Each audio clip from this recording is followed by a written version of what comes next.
I wouldn't have gone to get checked. You know, they say, go get checked, get your mammograms, ladies. Well, I always put mine off because I have 8 children, and so I'm the last one to take care of myself.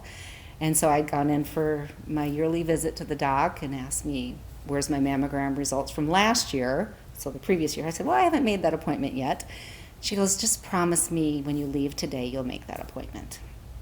And I said, okay. And if she hadn't said promise, I wouldn't have done it. I still wouldn't have made the appointment. So I did, and went in a week later and had my mammogram, and they called me back the next day and said, hey, doc sees a little something, nothing too big, but just want to make sure. So I went in the next day, and they ended up biopsying it, and you wait those dreaded 4 days for the results to come back. And I was anxious those 4 days, but I thought, it doesn't run in the family. It can't happen to me. I don't have time for cancer. And I remember I was at my son's piano lesson and took the call. And it was cancer. And I wasn't ready for it.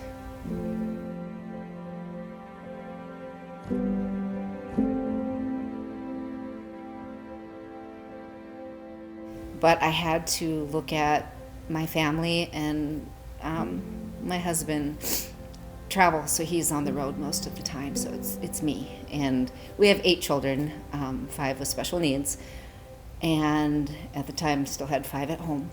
And so I had to figure out, how am I going to do this? Started my treatments and my surgeries, and we made it. It was a really tough year, really, really tough year.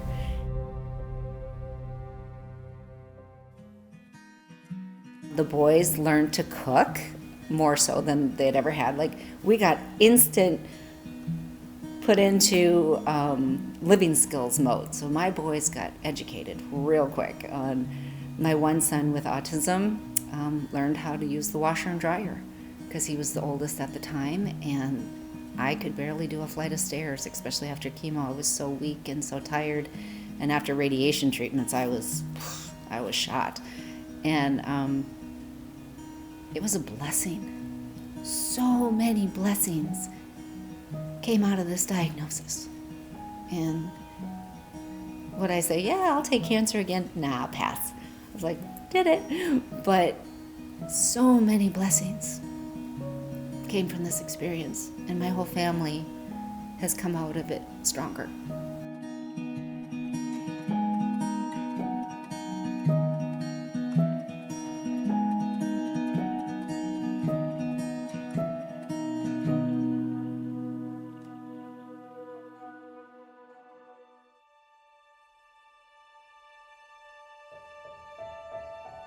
And she came and she brought these backpacks, and they were more geared towards where my children were socially, emotionally.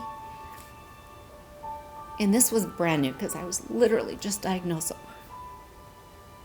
I sat there on the couch, and she sat there holding my hand. I just met this woman.